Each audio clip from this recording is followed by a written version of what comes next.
अस्सलाम वालेकुम एवरीवन। मेरा नाम इंजीनियर मोहसिन इकबाल है और आज हमारा फर्स्ट लेक्चर है पावर इलेक्ट्रॉनिक्स का। ये कोर्स हमारे पास फोर्थ सेमेस्टर बीटेक में ऑफ़र हो रही है। फर्स्ट वीक है और फर्स्ट लेक्चर है। तो फर्स्ट ऑफ ऑल लेक्चर को स्टार्ट करते हैं। बिफोर स्टार्टिंग द लेक्चर हमें ये पता होना चाहिए कि पावर इलेक्ट्रॉनिक्स हमारे पास क्या चीज़ है और इलेक्ट्रॉनिक्स और पावर इलेक्ट्रॉनिक्स के दरमियान हमारे पास क्या डिफरेंस है। नॉर्मली हम इलेक्ट्रॉनिक्स और पावर इलेक्ट्रॉनिक्स को इस तरह डिफ्रेंशिएट करते हैं कि जो पावर इलेक्ट्रॉनिक्स हमारे पास होती है, जो पावर कन्वर्जन से रिलेटेड जितने टास्क है वो तमाम पावर इलेक्ट्रॉनिक्स के थ्रू हम अचीव करते हैं।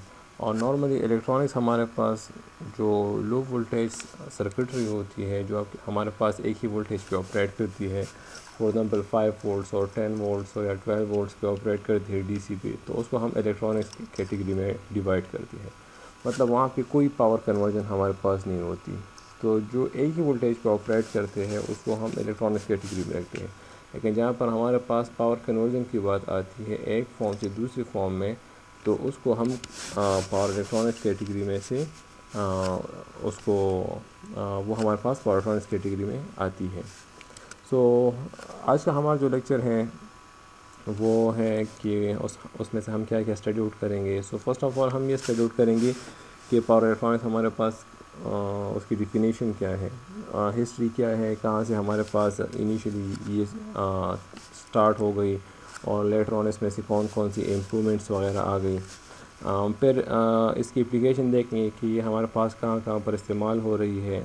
फिर कुछ एग्जांपल सिंपल पावर इलेक्ट्रॉनिक्स की ले लेंगे कि हमारे पास नॉर्मली सिंपलेस्ट एग्जांपल कि कहाँ पर ये हमारे पास इस्तेमाल हो रही है, और कोर्स के बारे में थोड़ी सी डिस्कशन करते हैं। लेक्चर को स्टार्ट करते हैं।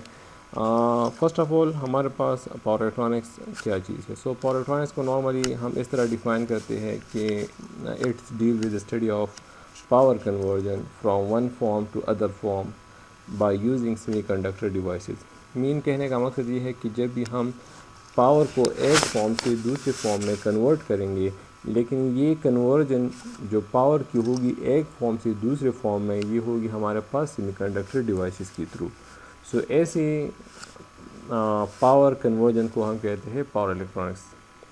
मीन कि फॉर एग्जांपल हमारे पास नॉर्मली जो पावर है वो दो टाइप्स के हमारे पास अवेलेबल है। एक हम एसी पावर कहते हैं और या वो हमारे पास डीसी पावर हो सकती है।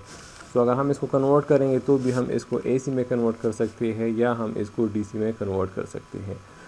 मीन कि हम पावर को एक फॉर्म को दूसरे फॉर्म में कन्वर्ट कर लें, लेकिन ये कन्वर्जन होगी किसी न किसी सेमीकंडक्टर डिवाइसेस के थ्रू। अगर उसमें से सेमीकंडक्टर डिवाइसेस इस्तेमाल नहीं हो रहे तो वो हमारे पास पावर इलेक्ट्रॉनिक्स कैटेगरी में नहीं आते। लेकिन अगर उसमें हमारे पास एक ही सेमीकंडक्टर डायोड क्यों ही ना इस्तेमाल हो रहा हो तो वो हमारे पास पावर इलेक्ट्रॉनिक्स कैटेगरी में आते हैं। Is the applied to conversion and control of electric power. Because हम अगर हम इसकी ब्लॉक को देख लें, ब्लॉक डायग्राम को देख लें, तो उसमें अगर हम इसको रिज्यूम कर लें तो हमारे पास पावर कन्वर्जन होती है एक फॉर्म से दूसरे फॉर्म में, लेकिन ये हमारे पास होती है कंट्रोल कन्वर्जन। कंट्रोल का वर्ड या इसका रोल बहुत इम्पोर्टेंट है in the power electronics. Because अगर हम ये बात कह लें कि हमारे पास नॉर्मली जो residential supply for example 210 volts या 220 वोल्ट्स हमारे पास आ रही होती है, लेकिन हमारे एप्लीकेशन के मुताबिक हमारी जो आउटपुट वोल्टेज है वो चेंज होती रहती है। फॉर एग्ज़ाम्पल अगर हम अपने मोबाइल फ़ोन को चार्ज कर रहे होते हैं तो उस वक्त हमें for example 5 volts DC required होती हैं, लेकिन अगर हम अपने यूपीएस की बैटरी को अगर वो चार्ज हो रही है तो उसके लिए 12 वोल्ट्स रिक्वायर्ड है। या फॉर एग्ज़ाम्पल अगर हमारे पास हमारा लैपटॉप अगर चार्ज हो रहा है तो उस चार्जर की वोल्टेज जो होती है, आउटपुट वोल्टेज, वो हमारे पास 18.7 या 19 वोल्ट्स या 19.5 वोल्ट्स हमारे पास होती है। इनपुट हमारे पास एक ही है 210 या 220, लेकिन आउटपुट हमारे पास 5 है, कभी 10 है, कभी 12 रिक्वायर्ड है, कभी 24 वोल्ट्स रिक्वायर्ड है डीसी। तो इट मीन कि अगर हमारे पास कंट्रोल वेरिएबल ना होती तो हमारे आउटपुट को कंट्रोल ना होती, लेकिन हम सेमीकंडक्टर डिवाइसेस के थ्रू अपने आउटपुट को कंट्रोल कर रहे होते हैं। मींस कि जो भी हमारी डिज़ायर्ड आउटपुट वोल्टेज रिक्वायरमेंट होती है उसके मुताबिक हमारी आउटपुट वो कंट्रोल होती है। इनपुट एक रहती है, वही AC वोल्टेज होती है, और आउटपुट हमारे पास वो चेंज होती रहती है। सो अगर हम डिफिनीशन को देख लें और उसकी ब्लॉक डायग्राम को अगर हम एज्यूम कर ले, तो हमारे पास 4 टाइप्स ऑफ कन्वर्जन पॉसिबल होती है। मीन कि हम AC पावर को AC पावर में कन्वर्ट कर सकते हैं, AC पावर को DC में कन्वर्ट कर सकते हैं, DC पावर को AC पावर में कन्वर्ट कर सकते हैं, या AC या DC पावर को DC पावर में कन्वर्ट कर सकते हैं। सो ये 4 टाइप्स ऑफ कन्वर्जन हमारे पास फिर पॉसिबल है। सो द पावर इलेक्ट्रॉनिक्स का जो प्राइमरी टास्क है हमारे पास वो क्या है कि हमारे पास जो यूज़र साइड पे लोड है उसको ऑप्टिमली यूटिलाइज़ कर लें। मीन कि हमारी जो रिक्वायरमेंट है उस लोड की वो प्रॉपरली या ऑप्टिमाइजली वो हमारे पास अचीव कर लें। सो ये हमारे पास ब्लॉक डायग्राम है जिसमें हमारे पास इनपुट पावर आती है, हमारे पास आउटपुट पावर है, और यहाँ पर हमारे पास क्या है, यहाँ पर हमारे पास कंट्रोल वेरिएबल है। सो इनपुट पावर, आउटपुट पावर और कंट्रोल वेरिएबल है। तो इट मीन हमारा इनपुट पावर जो है वो हमारे पास 2 टाइप्स की है, या तो या DC होगा या हमारे पास वो AC होगा। तो हम इसको कन्वर्ट कर सकते हैं वही AC या DC में से। सो हमारे पास जो पावर कन्वर्टर है, ये जो पावर कन्वर्टर है ये हमारे पास कोई भी टाइप ऑफ कन्वर्टर हो सकती है। ये हमारे पास पावर कन्वर्टर भी हो सकती है, सिंपल कन्वर्टर भी हो सकती है, एक पावर इलेक्ट्रॉनिक सर्किट भी हो सकती है, एक स्विचिंग कन्वर्टर भी हो सकती है। सो ये हमारे पास कोई भी टाइप ऑफ पावर कन्वर्टर हो सकती है। नॉर्मली अगर हम DC वोल्टेज की बात कर ले या DC पावर की बात कर ले, तो DC पावर में हमारे पास सिर्फ मैग्नीट्यूड की बात होती है, हमारे पास कोई फ्रिक्वेंसी वगैरह नहीं होती। So means in DC power हम मैग्नीट्यूड को वेरी कर सकते हैं, बट इन AC पावर हम मैग्नीट्यूड, फ्रिक्वेंसी, फेज तीनों को जो है वो वेरिएबल हमारे पास होती है। सो अगर हम AC टू AC कन्वर्जन कर सकते हैं, सो इनपुट एक ही AC वोल्टेज होगा, लेकिन आउटपुट वो वेरिएबल AC वोल्टेज भी हो सकती है, उसकी फ्रीक्वेंसी 50 हर्ट्ज से 500 हर्ट्ज पर भी जा सकती है, उसकी फेज भी हमारे पास चेंज हो सकती है। सो ये हमारे पास 4 टाइप्स ऑफ कन्वर्जन हमारे पास पॉसिबल है। नॉर्मली अगर हम AC से अगर हमारे पास इनपुट पावर AC हो और अगर हम उसको DC पावर में कन्वर्ट करते हैं तो उसको हम रेक्टिफायर कहते हैं। AC पावर से DC पावर में अगर हम कन्वर्ट कर रहे हैं तो उसको हम रेक्टिफायर कहते हैं। AC सर्किट्स को या AC कन्वर्टर को हम रेक्टिफायर कहते हैं। जैसे हमारे पास इनपुट वोल्टेज 210 वोल्ट्स आती है और हम उसके थ्रू अपनी बैटरी को, UPS की बैटरी जो है वो चार्ज करी होती है, तो बैटरी की वोल्टेज है वो रेटेड वोल्टेज वो DC होती है, लेकिन हमारे पास इनपुट AC होती है, तो उस वक्त हमारे पास वो एज ए रेक्टिफायर काम कर रही होती है और हमारी जो बैटरी है वो चार्ज हो जाती है। अगर हम DC से AC में कन्वर्ट करते हैं, हमारे पास इनपुट DC वोल्टेज है, लेकिन हमारी इनपुट जो है AC है। फॉर एग्जांपल अगर हमारे पास लाइट वगैरह चली जाती है तो जब बैटरी हमारे पास चार्ज हो चुकी होती है तो जो वही UPS है वो हमारे पास फिर एज ए इन्वर्टर काम करती है। इन्वर्टर का काम ये है कि हमारे पास DC वोल्टेज को AC वोल्टेज में कन्वर्ट करती है। तो वही DC 12 वोल्ट्स हमारे पास 210 या 210 वोल्ट्स में कन्वर्ट हो जाती है, प्लस उसकी फ्रीक्वेंसी भी उसमें से इंट्रोड्यूस हो जाती है। तो ये भी हमारे पास एक कन्वर्टर है। द थर्ड टाइप जिसके थ्रू हम फॉर एग्जांपल DC पावर से हमारे पास इनपुट पावर भी DC हो और हमारा आउटपुट पावर भी DC हो, सो ऐसे कन्वर्टर को हम चॉपर कहते हैं या कन्वर्टर कहते हैं। So DC to DC power conversion को हम चॉपर्स कहते हैं या कन्वर्टर्स कहते हैं। और लास्ट वन हमारे पास AC टू AC कन्वर्टर है। AC टू AC कन्वर्टर में हमारे पास 2 टाइप्स हैं, एक को हम कहते हैं AC कंट्रोलर और दूसरे को हम कहते हैं साइक्लो कन्वर्टर। AC कंट्रोलर में हमारे पास सिर्फ वोल्टेज चेंज होती है, मीन इनपुट एक होती है और आउटपुट वोल्टेज वेरी होती है, लेकिन उसकी फ्रीक्वेंसी हमारे पास कांस्टेंट होती है। जबकि साइक्लो कन्वर्टर में हमारे पास फ्रीक्वेंसी भी चेंज होती है। फॉर एग्जांपल 50 हर्ट्ज से हम 500 हर्ट्ज पे जाते हैं या 500 हर्ट्ज से हम 50 हर्ट्ज पे आते हैं। सो इसमें हमारे पास फ्रीक्वेंसी भी वेरिएबल होती है। सो अगर हम अब हमारे पास अगर हम अपने मोबाइल फ़ोन चार्जर को ले लें, सो इनपुट उसको AC मिलती है जबकि आउटपुट उसकी DC होती है, तो वो हमारे पास एज ए रेक्टिफायर काम करती है। सो अब ये हमारे पास एक स्मॉल कन्वर्टर है, but still it's in the category of power electronics, because इसमें हमारे पास क्या है, पावर कन्वर्जन हो रही है और पावर कन्वर्जन भी हो रही है, प्लस इसमें हमारे पास क्या लगे हैं, सेमीकंडक्टर डिवाइसेस लगे हैं। अगर हम ट्रांसफार्मर की बात कर लें तो ट्रांसफार्मर हमारे पास पावर इलेक्ट्रॉनिक्स कैटेगरी में नहीं आती, वो हमारे पास जस्ट इलेक्ट्रिकल डिवाइस है। पावर इलेक्ट्रॉनिक्स कैटेगरी में हमारे पास वो इसलिए नहीं आती, उसमें भी हमारे पास AC to AC power conversion होती है, लेकिन उसमें हमारे पास कोई सेमीकंडक्टर डिवाइस नहीं लगा। तो जिस सर्किट में आपके पास सेमीकंडक्टर डिवाइस लगा हो प्लस उसमें से पावर कन्वर्जन हो रही हो, तो वो हमारे पास पावर इलेक्ट्रॉनिक्स कैटेगरी में आती है। ये वही हमारे पास ब्लॉक डायग्राम है कि हमारे पास इनपुट होती है, हमारे आउटपुट होगी और हमारे पास कंट्रोल होगी।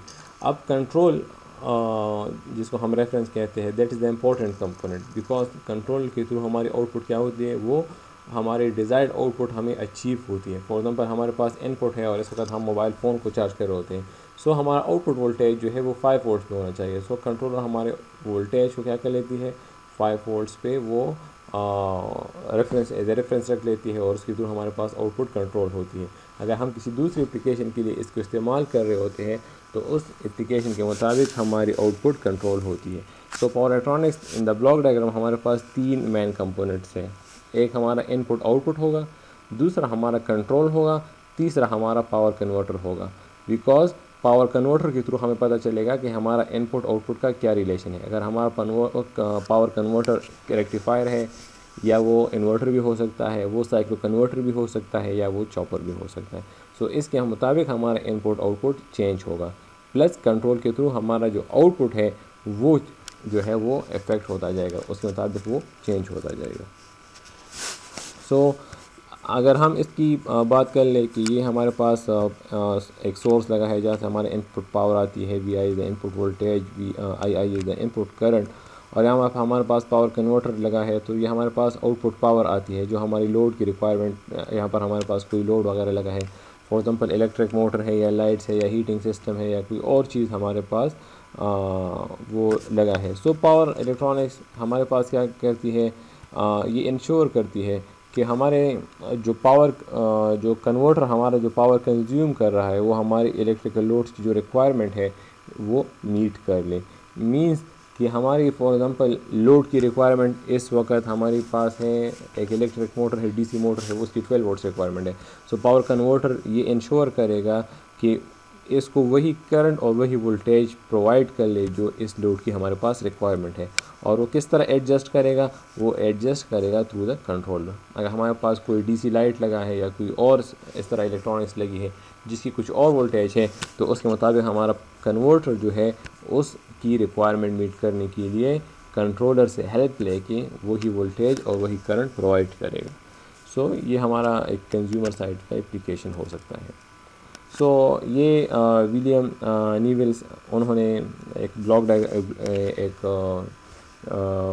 ट्रायंगल जो थी वो रिप्रेजेंट की थी कि पावर इलेक्ट्रॉनिक्स हमारे पास, उसमें हमारे पास डिवाइसेस एंड सर्किट्स होंगे जो हमारा इलेक्ट्रॉनिक्स होगा, उसमें हमारे पास कंट्रोल होगा कि वो हमारे पास कंट्रोल मीन कि जो आउटपुट है हमारे पास वो कंटिन्यूस आ रहा है या हमारे पास डिस्क्रीट आ रहा है, प्लस हमारे पास वो उसमें से पावर होगा।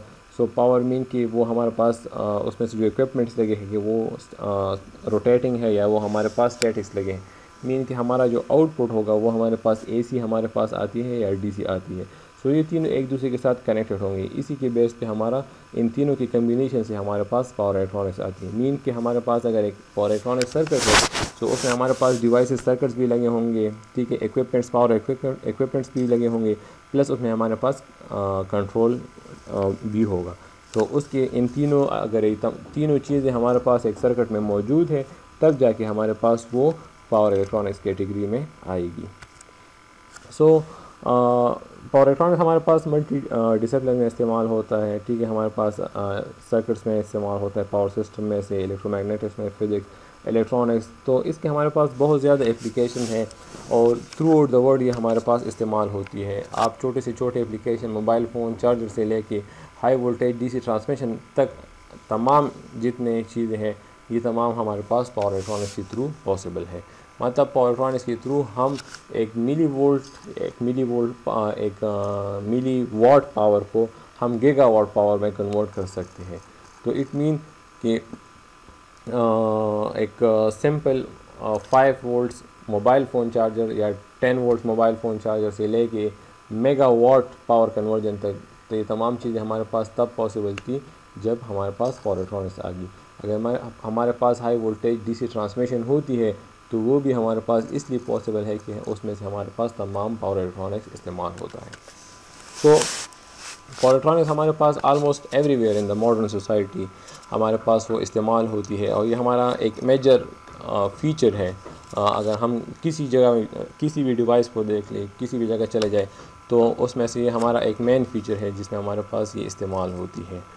और पावर इलेक्ट्रॉनिक्स से हमें दूसरा सबसे बड़ा फ़ायदा ये है कि इसके थ्रू हमारे पास जो इलेक्ट्रिक पावर है वो इफ़ेक्टिवली और एफिशिएंटली यूटिलाइज़ होता है।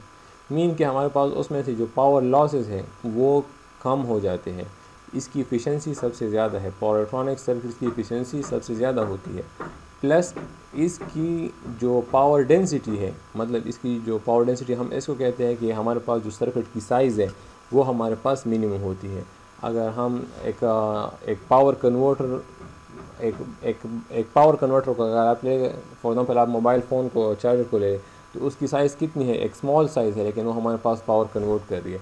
प्लस अगर आप उसकी एफिशिएंसी देखें तो उसकी एफिशिएंसी भी आलमोस्ट 90% से अबव होती है, बिकॉज इसमें हमारे पास सेमीकंडक्टर डिवाइसेस लगे हैं। तो आइडियली उनकी ज़ीरो लॉसेस होते हैं, लेकिन प्रैक्टिकली उनकी कुछ ना कुछ लॉसेस होते हैं, जिसकी बेस पर उनकी जो एफिशिएंसी है वो 95+ हमारे पास अवेलेबल होती है। सो पावर इलेक्ट्रॉनिक्स का सबसे बड़ा फ़ायदा ये है कि हमारे पास जितना इलेक्ट्रिक पावर है जो हम यूटिलाइज़ कर रहे हैं वो हमारे पास एफिशिएंटली यूटिलाइज़ हो जाता है। हमारे पास पावर इलेक्ट्रॉनिक्स जो है एक मेन रोल अदा करती है हमारे मॉडर्न टेक्नोलॉजी में और ह्यूमन सोसाइटी में से, बिकॉज़ हमारी जितनी टेक्नोलॉजी है या हमारा अगर हम सोसाइटी की बात कर ले, तो तमाम एक छोटे से छोटे एप्लीकेशन से लेके एक बड़े से बड़ी एप्लीकेशन तक तमाम हमारे पास उसमें से पावर इलेक्ट्रॉनिक्स की इस्तेमाल हो रही होती है। ये हमारा पावर इलेक्ट्रॉनिक्स जो है हमारे पास क्या है, एज ए मसल काम करती है। जिस तरह इंसान के बदन में मसल्स होते हैं, तो पावर इलेक्ट्रॉनिक्स इंसान की या ह्यूमन सोसाइटी में एज ए मसल्स काम करते हैं। Without the muscle human body move नहीं कर सकती। Without the power electronics human society जो है वो अब ह्यूमन सोसाइटी में जितनी चीज़ें हो रही है वो परफॉर्म नहीं करेंगे फिर। अगर हम हिस्ट्री की बात कर लें, इन द 1800s हमारे पास डाइवोर्स वगैरह फॉर्म हो गए थे, और इनिशियली हमारे पास जितने डाइवोर्स थे वो जर्मेनियम के फॉर्म हो गए थे। लेकिन later on with the improvement in the devices, semiconductor devices, फिर हमारे पास सिलिकॉन डाइवोर्स वगैरह फॉर्म हो गए। लेकिन फिर डाइवोर्स में से ये था कि हम उसकी जो आउटपुट थी हमारे पास कंट्रोल नहीं होती थी।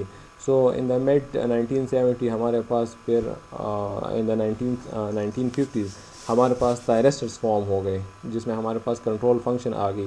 फिर हमारे पास in the 1970s fully control semiconductor devices वगैरह फॉर्म हो गए। अगर हम देख लें, हमारे पास इनिशियली जितने रेक्टिफायर्स होते थे वो हमारे पास वैक्यूम ट्यूब रेक्टिफायर होते थे, लेकिन फिर लेटर ऑन हमारे पास पावर डायोड्स वगैरह आ गए, पावर थायरिस्टर्स आ गए, और हमारे पास उसकी जो डॉपिंग होती थी जिसमें से हमारे पास इम्प्योरिटीज़ कंबाइन होती थी, पी और एन टाइप की मटेरियल हमारे पास कंबाइन होती थी, और ऐसे हमारे पास सेमीकंडक्टर डिवाइस फॉर्म होती थी। तो इनिशियली हमारे पास वो जर्मेनियम के बनते थे, लेटर ऑन हमारे पास सिलिकॉन की फिर मैन्युफैक्चरिंग उसकी स्टार्ट हो गई, बिकॉज सिलिकॉन हमारे पास उसकी जो ब्रेकडाउन वोल्टेज थी इन द रिवर्स वो हमारे पास ज़्यादा थी, जबकि जर्मेनियम की हमारे पास रिवर्स ब्रेकडाउन वोल्टेज हमारे पास वो कम होती थी। इन दीज या इसके इसी प्रॉपर्टी के बेस पे हमारे पास फिर डायोड सिलिकॉन के फॉर्म हो गए। बिकॉज अगर हम अपने आजकल की एप्लीकेशन को देख लें तो यहाँ पर एक पावर डायोड को थाउजेंड्स ऑफ वोल्टेज उससे पास होती है, और हंड्रेड्स ऑफ एम्पियर्स करंट उससे पास होती है। इन एप्लीकेशन के लिए हमारे पास फिर सिलिकॉन के जो डायोड्स थे वो ज़्यादा फिजिबल थे। फिर लेटर ऑन हमारे पास GTO gate turn off thyristor हमारे पास फॉर्म हो गई, फिर पावर मॉसफेट्स वगैरह हमारे पास आ गई, फिर IBGT insulated gate bipolar junction transistor, फिर पावर मॉसफेट्स हमारे पास थायरिस्टर ये हमारे पास आ गए। ये तमाम एक हिस्ट्री है पावर सेमीकंडक्टर डिवाइसेस की। इन द सेकंड लेक्चर हम इसको इंशाल्लाह स्टार्ट करेंगे। आज तो इंट्रोडक्शन क्लास है, सेकंड लेक्चर में इंशाल्लाह हम पावर डायोड से स्टार्ट लेके उसकी हिस्ट्री से लेके कि किस तरह फिर हर एक की कैरेक्टरिस्टिक, फिर थायरिस्टर, IBGTs, मॉसफेट, ट्रांजिस्टर्स और GTOs तमाम को स्टेप बाय स्टेप जो है वो स्टडी आउट करेंगे, बिकॉज इट्स इम्पॉर्टेंट कि हमें फ़र्स्ट सेमीकंडक्टर डिवाइसेस की प्रॉपर्टीज़ का पता हो, बिकॉज उनकी कैरेक्टरिस्टिक अगर हमें नहीं पता तो हमें ये नहीं पता होगा कि हम उसको कहाँ पर इस्तेमाल कर सकते हैं इन द पावर एप्लीकेशन। सो ये एक हिस्ट्री थी, थोड़ी सी ओवरव्यू थी कि कहाँ से हमारे पास ये इनकी इन्वेंशन स्टार्ट हो गई थी। एप्लीकेशंस, सो पावर इलेक्ट्रॉनिक्स हमारे पास हर जगह पर इस्तेमाल होते हैं। इंडस्ट्रीज़ में अगर आप देख लें, transportation, utility system. So industry में अगर आप देख लें, सो जितने हमारे सर्किट्स हैं इंडस्ट्री में, जितने हमारे पास मोटर्स लगे हैं या हमारे पास पैनल्स वगैरह लगे हैं, तो तमाम सेमीकंडक्टर डिवाइसेस उसमें पावर इलेक्ट्रॉनिक्स हमारे पास इस्तेमाल होती है। ट्रांसपोर्टेशन की अगर हम बात कर ले तो हमारे पास ये ट्रेन्स वगैरह है, तो ये हमारे पास डीसी हाई वोल्टेज डीसी पे हमारे पास ये ऑपरेट करती है। यूटिलिटी सिस्टम हमारे पास हो गए, हमारे हाउस होल्ड चीज़ें हो गई, पावर सब हमारे पास जितने इलेक्ट्रॉनिक्स इक्विपमेंट्स हो गए, फॉर एग्ज़ाम्पल हमारे पास हमारे लैपटॉप्स वगैरह हो गए, फॉर एग्ज़ाम्पल हमारी घर में जितने इलेक्ट्रॉनिक्स इक्विपमेंट्स हैं लाइक माइक्रोवेव हमारे पास हो गई, टोस्टर वगैरह हो गई, रेफ्रिजरेटर वगैरह होगी, तो तमाम हमारे पास क्या है उसमें पावर इलेक्ट्रॉनिक्स कंपोनेंट्स लगे। ठीक है, होम अप्लाइंसेस जितने हो गए, स्पेस टेक्नोलॉजी उसमें हमारे पास, और हमारे पास जो है वो पावर इलेक्ट्रॉनिक्स इस्तेमाल होती है। सो अगर हम इंडस्ट्री में बात करें तो हमारे पास इसमें से मोटर ड्राइव्स में हमारे पास ये इस्तेमाल होती है, इलेक्ट्रोप्लेटिंग में हमारे पास इस्तेमाल होती है, इंडक्शन हीटिंग में हमारे पास इस्तेमाल होती है पावर इलेक्ट्रॉनिक्स, वेल्डिंग में, लाइटनिंग वगैरह में, और ओवंस वगैरह में हमारे पास ये तमाम इसकी बिल्ड इसमें हमारे पास पावर इलेक्ट्रॉनिक्स की कंपोनेंट्स वगैरह या हमारे पास इसके सर्किट्स वगैरह लगे होते हैं। अगर ट्रांसपोर्टेशन की बात कर ले तो ट्रेन्स वगैरह में हमारे पास हो गए, सब जितने हैं, बसेस हमारे पास हो गए, लिविएटिंग सिस्टम हमारे पास हो गए, इलेक्ट्रिक व्हीकल्स हमारे पास आजकल जो है हमारे पास हाइब्रिड सिस्टम है, तो इसमें भी हमारे पास पावर इलेक्ट्रॉनिक्स इस्तेमाल होती है। हमारे पास जितने शिप्स हैं, एयरक्राफ्ट पावर सिस्टम है, तो हर एक चीज़ में, हर एक आप जिस चीज़ को भी डालें उसमें हमारे पास पावर इलेक्ट्रॉनिक्स इस्तेमाल होगी। यूटिलिटीज़ की अगर बात कर ले तो high voltage DC transmission lines हमारे पास होगी, जिसके थ्रू हमारे पास हाई वोल्टेज पावर ट्रांसमिट होती है। हमारे पास फैक्ट्स हमारे पास जो है फ्लेक्सिबल एसी ट्रांसमिशन लाइंस, उसमें हमारे पास क्या होती है, पावर इलेक्ट्रॉनिक्स इस्तेमाल होती है। हमारे पास जो पावर क्वालिटी कंट्रोल है, जिसके थ्रू हमारे पास उसमें से हम जो जितने हार्मोनिक्स रिडक्शन करते हैं या अदर हमारे पास नॉइज़ वगैरह है उसकी रिडक्शन करते हैं, तो वो हम पावर इलेक्ट्रॉनिक्स के थ्रू करते हैं। हमारे पास जितनी कन्वेंशनल सोर्सेज ऑफ एनर्जी है, फॉर एग्जांपल हमारे पास फ्यूल सेल्स हो गए, हमारे पास फोटोवोल्टिक सेल हो गए, हमारे पास विंड एनर्जी होगी, तो इसमें हमारे पास पावर इलेक्ट्रॉनिक्स इस्तेमाल होती है। या अगर हम एनर्जी स्टोरेज सिस्टम की बात कर लें, जिस तरह हम सोलर पैनल्स को इस्तेमाल करते हैं और इसके थ्रू हम अपनी एनर्जी को स्टोर करते हैं in the DC form in the batteries, तो वहाँ पर हमारे पास पावर इलेक्ट्रॉनिक्स इस्तेमाल होती है। अगर हम इलेक्ट्रॉनिक्स कंपोनेंट्स की बात करें तो टेलीकम्युनिकेशन के जितने कंपोनेंट्स हैं उसमें हमारे पास पावर इलेक्ट्रॉनिक्स है। कंप्यूटर्स को देख ले, ऑफिस इक्विपमेंट्स, प्रिंटर्स वगैरह, स्कैनर्स वगैरह, ठीक है, इसमें हमारे पास है। मोबाइल इलेक्ट्रॉनिक्स, मोबाइल्स को देख ले या पोर्टेबल टैबलेट्स वगैरह को देख ले, टैब्स वगैरह को देख ले, तो हर एक चीज़ में हमारे पास पावर इलेक्ट्रॉनिक्स इस्तेमाल हो रही है।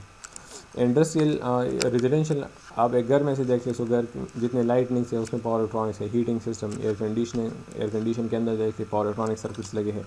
रेफ्रिजरेटर के अंदर पावर इलेक्ट्रॉनिक्स हमारे पास है। इवन कुकिंग, आजकल जितना इलेक्ट्रिक कुकिंग हमारे पास है, इलेक्ट्रिक ओवंस हमारे पास है, इलेक्ट्रिक स्टोव हमारे पास आ गई है, सो उसमें हमारे पास है। क्लीनिंग वैक्यूम्स वगैरह हमारे पास आ गए।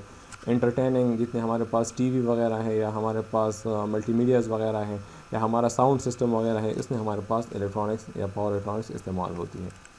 अगर हम स्पेस टेक्नोलॉजी की बात कर ले तो हमारे पास जितने स्पेस शिप्स हैं या सैटेलाइट सिस्टम है या स्पेस व्हीकल्स हैं, जो हमारे पास, अगर हम स्पेस व्हीकल की बात कर ले तो स्पेस व्हीकल अगर वो स्पेस में से जाती है या वो अगर मून पे जाती है तो वहाँ पर कोई पावर अवेलेबल नहीं होती, बल्कि वो क्या करती है, उनमें से सोलर सेल्स वगैरह लगे होते हैं, जिसके थ्रू उनकी जो बैटरी है वो चार्ज होती है और उसी की पावर के बेसिस पर वो व्हीकल वगैरह काम करती है। सो वहाँ पर हमारे पास पावर इलेक्ट्रॉनिक्स इस्तेमाल होती है। न्यूक्लियर रिएक्टर हमारे पास हो गई, पार्टिकल एक्सेलेरेटर जो हमारे पास न्यूक्लियर रिएक्टर में इस्तेमाल होती है, और एनवायरमेंटल इंजीनियरिंग, इन तमाम एप्लीकेशन में हमारे पास पावर इलेक्ट्रॉनिक्स इस्तेमाल होती है। सो हमारे पास अगर हम बात कर ले, सो जितने हमारे पास डेवलपिंग कंट्री है उसमें से हमारे पास 60% ऑफ इलेक्ट्रिक पावर जो है वो हमारे पास पावर इलेक्ट्रॉनिक्स के थ्रू कन्वर्ट होती है। मीन्स कि हमारे जितने डेवलप कंट्रीज़ हैं, फॉर एग्ज़ाम्पल अगर हम यूएसए की बात कर ले, यूके की बात कर ले, सो उसमें जितना इलेक्ट्रिक एनर्जी हमारे पास इस्तेमाल होती है, सो उनमें वो एक्चुअली हमारे पास क्या होती है, वो पावर इलेक्ट्रॉनिक्स कन्वर्टर के थ्रू कन्वर्ट होती है।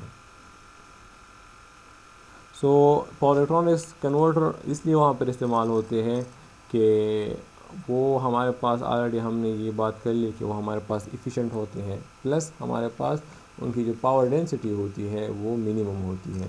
So due to the efficiency in these countries हमारे पास इनकी जो पावर होती है वो एक फॉर्म से दूसरी फॉर्म में कन्वर्ट होती है through the power electronic devices.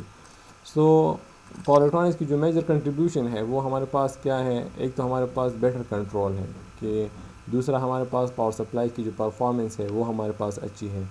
इसमें की वजह से हमारे पास एनर्जी की सेविंग होती है और एनवायरनमेंट की प्रोटेक्शन होती है। मींस हमारे पास पावर कन्वर्टर जितने भी है वो हमारे पास कोई पोल्यूशन वगैरह जो है वो प्रोड्यूस नहीं करते, और हमारे पास ये जितने एनर्जी कंज्यूम करती है वो बहुत कम करती है, जिसकी वजह से हमारे पास लेस पोल्यूशन प्रोड्यूस होती है।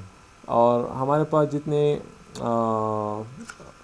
डायरेक्ट एप्लीकेशन है पावर कन्वर्टर्स के, तो वो हमारे पास एनवायरमेंटल टेक्नोलॉजी प्रोटेक्शन के लिए हम उसको इस्तेमाल करते हैं। सो ये हमारे पास एक सिंपल एग्जांपल है कि किस तरह हम एक डीसी पावर को डीसी पावर में कन्वर्ट करते हैं। फॉर एग्जांपल हमारे पास अगर हम इनपुट की बात कर ले, सो ये हमारे पास 100 वोल्ट्स हैं, लेकिन जो आउटपुट है वो हमारे पास 50 वोल्ट्स है। सो इस 100 वोल्ट को हम 50 वोल्ट के साथ डायरेक्टली कनेक्ट नहीं कर सकते, बिकॉज ये 50 वोल्ट्स के लिए रेटेड है, ये 100 वोल्ट्स के लिए ये 100 वोल्ट सप्लाई है। अगर हम डायरेक्टली कनेक्ट करेंगे तो हमारा जो लोड है या जो लाइट है, जो भी चीज़ है, वो हमारे पास क्या हो जाएगा, वो डैमेज हो जाएगा। सो इसको कनेक्ट करने के लिए हमारे पास डिफरेंट मेथड्स हैं। फॉर एग्जाम्पल अगर हम एक मेथड को एज्यूम कर लें कि हम यहाँ पर इसके साथ सीरीज़ में कोई रजिस्टर लगा लें, और रजिस्टर इतनी वैल्यू का लगा लें कि 50 वोल्ट्स यहाँ पर ड्रॉप हो जाए और 50 वोल्ट्स यहाँ पर ड्रॉप हो जाए, तो तब जाके हमारे पास क्या हो जाएगा, हमारा जो लोड है वो ऑन हो जाएगा। फॉर एग्जाम्पल अगर हम यहाँ पर देख लें, सो 50 वोल्ट्स यहाँ पर ड्रॉप हो जाती है और 50 वोल्ट्स यहाँ पर आ जाती है। लेकिन अगर हम ये देख लें कि हमारे पास जो पावर है, फॉर एग्जांपल हमारे पास पावर क्या है, आउटपुट डिवाइड बाय इनपुट, तो हमारे पास आउटपुट जो है वो 50 वोल्ट्स है, जबकि इनपुट हमारे पास 100 है। तो इट मीन कि इस सिस्टम की हमारे पास अगर एफिशिएंसी की बात कर ले, सो 50 डिवाइड बाय 100 मीन हमारे पास 50% एफिशिएंसी है।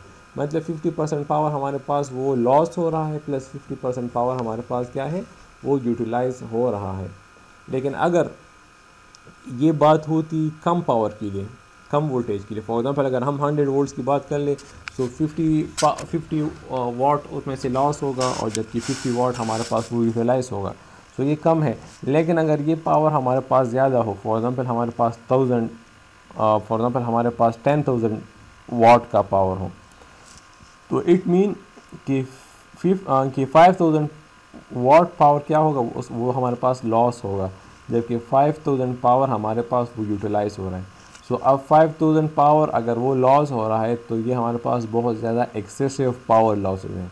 मीन कि इसके लिए अगर ये हमारे पास लॉस भी हो रहा है, तो ये इतना हीट अप सिस्टम प्रोड्यूस करेगा कि उसके लिए हमें एक्स्ट्रा सर्किटरी रिक्वायर्ड होगी, कूलिंग सिस्टम रिक्वायर्ड होंगे, ताकि इस पावर लॉसेस को हम क्या कर लें, किसी और डैमेज के या कोई और डैमेज सर्किट को पहुंच जाए, उससे बचने के लिए हमें कूलिंग सिस्टम वगैरह को डिज़ाइन करना पड़ेगा। सो इन द लो पावर हमारे पास ये मैटर नहीं करती, बट इन हाई पावर हमारे पास बहुत ज़्यादा पावर लॉस होती है। फॉर एग्जांपल अगर 1000 पावर भी लॉस होती है, तो अगर आप एक हीटर को देख रहे जिसमें से एक रॉड फॉर एग्जांपल 1000 वाट की है, तो उससे कितना हीट प्रोड्यूस होती है। सो अगर हमारे पास ये 5000 तक पहुंच जाए तो कितनी पावर लॉस होगी। तो इतने हीट अगर हमारे पास प्रोड्यूस हो रहा है, तो उसको फिर ख़त्म करने के लिए हमें कुछ और चीज़ें डिज़ाइन करनी पड़ेगी, ताकि हमारे पास ये पावर जितना प्रोड्यूस हो रहा है लॉसेस, ये हमारे पास रिड्यूस हो जाए। सो एक मेथड ये है कि हम सर्किट में से एक रजिस्टर लगा लें और हमारे पास जो आउटपुट है वो हमें अचीव हो जाए। सो ये भी हमारे पास एक सिस्टम है बस, लेकिन मसला इसमें से ये है कि इसकी जो एफिशिएंसी है वो हमारे पास 50% है। अगर हम इसकी जगह एक ट्रांजिस्टर लगा लें, तो तो अगर हम ट्रांजिस्टर लगा लें तो ट्रांजिस्टर को अगर हम इस तरह ऑपरेट कर लें इन द एक्टिव रीजन में हमारे पास ट्रांजिस्टर क्या करती है, हमारे पास एज ए वेरिएबल रेजिस्टर काम करती है। अगर हम बेस वोल्टेज को इस तरह रख लें कि हमारे पास ट्रांजिस्टर में से 50 वोल्ट्स लॉस हो जाए तो भी हमारा सर्किट जो है वो ऑपरेट कर लेगा और हमारा जो लोड है वो विदाउट द डैमेज काम करेगा। सो इट मीन कि अगर 50 वोल्ट हमारे पास ट्रांजिस्टर में से लॉस हो रहे हैं और 50 वोल्ट हमारे पास आउटपुट पे आ रहे हैं तो हमारा आउटपुट तो का काम तो हो गया, वो तो काम कर लेगा, लेकिन अब इसमें से लॉसेस भी हमारे पास कम हो गए। लॉसेस मतलब ट्रांजिस्टर में हमारे पास आ रहे हैं लेकिन हमारे पास जो एफिशिएंसी है वो स्टिल वही 50% है। मीन हमारे पास एफिशिएंसी जो है वो इंक्रीज़ नहीं हुई। सो अगर इसकी जगह हम एक स्विच लगा लें, स्विच हम single pole double throw switch अगर लगा लें और स्विच इस तरह हो कि वो फर्स्ट पोजीशन 1 के साथ कनेक्टेड हो, कुछ टाइम के लिए पोजीशन 1 के साथ कनेक्टेड हो। सो अगर पोजीशन 1 के साथ कनेक्टेड होगा तो क्या होगा, इसको वोल्टेज मिलेगी वही वोल्टेज जो इस सप्लाई की है, और फिर कुछ टाइम के लिए पोजीशन 2 के साथ, तो अगर पोजीशन 2 के साथ ये कनेक्टेड होगा तो इस वक्त लोड को क्या होगा 0 वोल्ट्स मिलेंगे। सो कुछ टाइम के लिए 100 वोल्ट्स मिलेंगे, कुछ टाइम के लिए 0 वोल्ट्स मिलेंगे। पोजीशन 1 पे होगा तो 100 वोल्ट्स मिलेंगे, पोजीशन 2 के लिए होगा तो 2 वोल्ट्स हमारे पास और 0 वोल्ट्स हमारे पास मिलेंगे। सो हमारे पास इस तरह का फॉर्म का आउटपुट जो है वो इस लोड को मिलेगा। लेकिन अगर हम इसकी एवरेज वैल्यू कैलकुलेट कर लें, इस लोड की अगर हम एवरेज वैल्यू कैलकुलेट कर लें इस लोड वोल्टेज की, तो वो हमारे पास 50 वोल्ट्स आएगी। सो तब जाके हमारे पास वो लोड जो है वो ऑन भी हो जाएगा, प्लस हमारे पास जो है वो पावर लॉसेस भी ख़त्म हो गए। लेकिन इस वक्त ये हमारे पास एक नॉर्मल स्विच है, तो अब नॉर्मल स्विच को तो हम हाथ के ज़रिए स्विच 1 और स्विच 2 के दरमियान स्विच नहीं कर सकते। अगर हम इसकी जगह कुछ इस तरह का इलेक्ट्रॉनिक स्विच लगा लें कि जो ऑटोमेटिकली ख़ुद स्विच पोजीशन 1 की तरफ भी जाए और ऑटोमेटिकली स्विच पोजीशन 2 की तरफ भी आए, तो तब जाके ये ऑटोमेटिकली स्विचिंग भी करेगी और हमारा जो लोड है विदाउट द डैमेज वो ऑन भी हो जाएगा। सो अगर हम इसकी एवरेज वैल्यू कैलकुलेट कर ले, ऑलरेडी मैंने बता दिया, तो एवरेज वैल्यू हमारे पास आएगी DVG। अब D की वैल्यू अगर हम 0.5 रख ले तो VG की वैल्यू हमारे पास है 100 वोल्ट। सो हमारे पास क्या हो जाएगी 50 वोल्ट्स आएंगे। मीन की ये D हमारे पास एक्चुअली ड्यूटी साइकिल को रिप्रेजेंट करती है। ड्यूटी साइकिल मीन कि कितने टाइम के लिए आप स्विच पोजीशन 1 पे रखते हैं और कितने टाइम के लिए आप स्विच पोजीशन 2 पे रखते हैं। अगर हम इसको 0.5 रख लें, 0.5 मीन कि आधे सेकंड के लिए पोजीशन 1 पे के साथ कनेक्टेड हो और आधे सेकंड के लिए स्विच पोजीशन 2 के साथ कनेक्टेड हो, तो तब जाके हमारा पास जो आउटपुट वोल्टेज आएगी वो 50 वोल्ट्स आएंगे। सो अगर हम स्विचिंग इस तरह रखेंगे कि हाफ टाइम के लिए हो, तो तब जाके हमारे पास आउटपुट वोल्टेज वो 50 वोल्ट्स आएंगे। सो हमारे पास ये सिस्टम बन जाएगा। अब इसमें से हमारे पास ये है कि हमारे पास ठीक है वोल्टेज तो आ गई 50 वोल्ट, लेकिन यहाँ पर हमारे पास स्विचिंग हो रही है। उस स्विचिंग की वजह से हमारे पास क्या होते हैं, हमारे पास रिपल्स आते हैं। सो इन रिपल्स को रिमूव करने के लिए हम क्या कर लेते हैं, एक लो पास फिल्टर लगा लेते हैं। लो पास फिल्टर क्या काम करेगा कि वो हमारे पास जितने हार्मोनिक्स प्रोड्यूस हो रहे हैं इस सिस्टम में से वो उसको रिमूव कर लेगा। प्लस लो पास फिल्टर हमारे पास ये काम भी करेगा कि हमारे पास जितने लो फ्रिक्वेंसीज़ हैं वो हमारे पास कर लेगा। अब यहाँ पर हमारा जो आउटपुट वोल्टेज है वो 50 वोल्ट्स के साथ रेटेड है और 50 वोल्ट्स DC के साथ है, लेकिन हमारे पास जो लो पास फिल्टर है वो क्या करेगा, लो फ्रिक्वेंसी, DC हमारे पास लो फ्रिक्वेंसी में है, सो वो 50 वोल्ट्स को पास कर लेगा, जबकि बाकी जितने फ्रिक्वेंसीज है उनको ब्लॉक कर लेगा। सो हमारा लोड ऑन हो जाएगा विदाउट द डैमेज। इस टाइप ऑफ सर्किट को हम कहते हैं बक कन्वर्टर। ठीक है, ये हमारे पास DC टू DC कन्वर्टर है। हमने 100 वोल्ट्स DC को कन्वर्ट कर लिया 50 वोल्ट DC में, प्लस हमारे पास जितने लॉसेस थे यहाँ पर आ रहे थे वो हमारे पास ख़त्म हो गए, स्मॉल हो गए। इन लॉसेस आइडियली हमारे पास 0 लॉसेस है, जबकि प्रैक्टिकली हमारे पास कुछ ना कुछ लॉसेस होंगे, जिसकी वजह से हमारे पास जो लॉसेस है वो 100% एफिशिएंसी हमारे पास 100% से थोड़ी सी कम होती है। बिकॉज हमारे पास इंडक्टर में कोई लॉसेस नहीं होते, because it's energy storage device. यहाँ पर कैपेसिटर में कोई लॉसेस नहीं होती। हमारे पास अगर लॉसेस है तो वो इस स्विचेस में से हैं। अब अगर इस स्विचेस की जगह हम ऑटोमेटिक स्विचेस लगा लें, स्विचेस मीन कि यहाँ पर हम एक मॉसफेट लगा लें प्लस एक डायोड लगा लें, या हम ट्रांजिस्टर लगा लें और एक डायोड लगा लें। इस तरह लगा लें कि जब ट्रांजिस्टर ऑन होगा तो उस वक़्त वोल्टेज इस तरह आएगी और उसके लिए ये डायोड ऑफ रहेगा, तो इट मीन स्विच पोजीशन 1 के साथ कनेक्टेड होगा।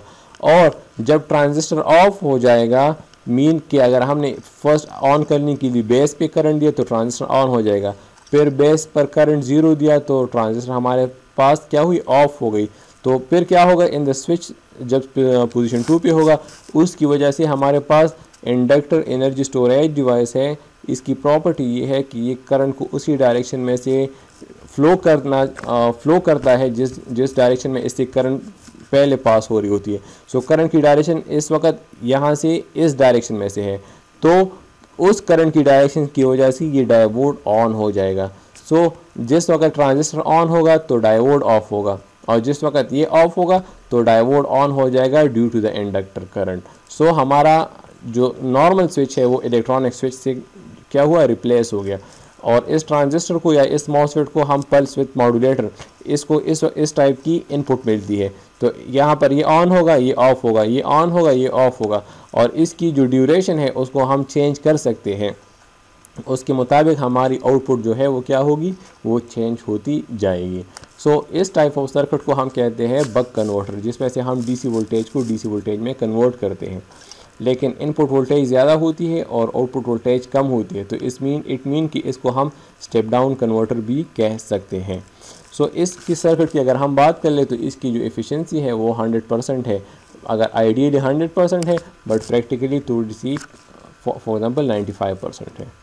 सो हमारा जो टास्क था कि पावर के हम इनपुट आउटपुट को कनेक्ट कर ले, लेकिन एफिशिएंसी भी इम्प्रूव हो जाए, तो वो इस पावर कन्वर्टर के थ्रू हो गई।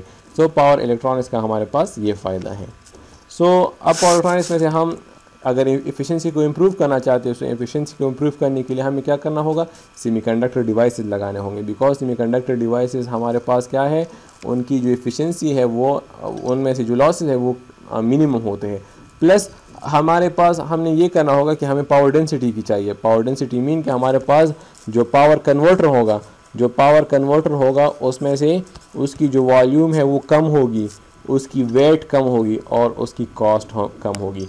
अगर हम देख लें तो अगर हमारे पास जितने फर्स्ट मोबाइल चार्जर आते थे वो बहुत ज़्यादा हेवी होते थे, उनकी वेट ज़्यादा होती थी और वॉल्यूम भी ज़्यादा होती थी। लेकिन अगर हम आजकल की बात कर ले तो उसकी वॉल्यूम भी कम हो गई है, उसकी वेट भी कम हो गई और उसकी कॉस्ट भी कम हो गई। क्यों?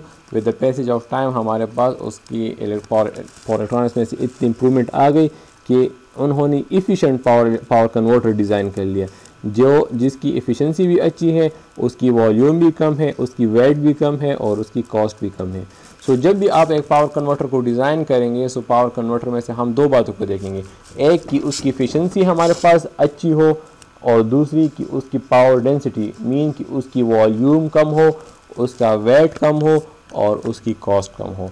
ये तीनों फैक्टर को हम देखेंगे। अगर ये तीनों फैक्टर उसमें से हैं तो तब जाके हमारा जो पावर कन्वर्टर है वो एक अच्छा कन्वर्टर है। लेकिन अगर हमने एक ऐसा पावर कन्वर्टर डिज़ाइन कर लिया कि उसकी एफिशिएंसी अच्छी है, लेकिन उसमें से जो इंडक्टर लगे हैं या जो कैपेसिटर लगे हैं वो बड़े बड़े साइज़ के लगे हैं, तो हमारे पास एक अच्छा पावर कन्वर्टर नहीं है। सो ये आज का हमारा क्लास था जिसमें से हमने पावर इलेक्ट्रॉनिक्स की हिस्ट्री के बारे में कि हमारे पास पावर इलेक्ट्रॉनिक्स क्या होती है उसकी हिस्ट्री के बारे में पढ़ लिया, इसकी एप्लीकेशन के बारे में पढ़ लिया, और हमने एक सिंपल एग्जांपल ले लिया कि हम किस तरह पावर इलेक्ट्रॉनिक्स को इस्तेमाल करते हैं। सो इन द नेक्स्ट क्लास इंशाल्लाह हम सेमीकंडक्टर डिवाइसेस को स्टार्ट करेंगे। हमारे पास सेमीकंडक्टर डिवाइसेस क्या होती है और उनकी कैरेक्टरिस्टिक्स क्या है और उनकी एप्लीकेशन क्या है, उनको किस तरह हम ऑपरेट करेंगे।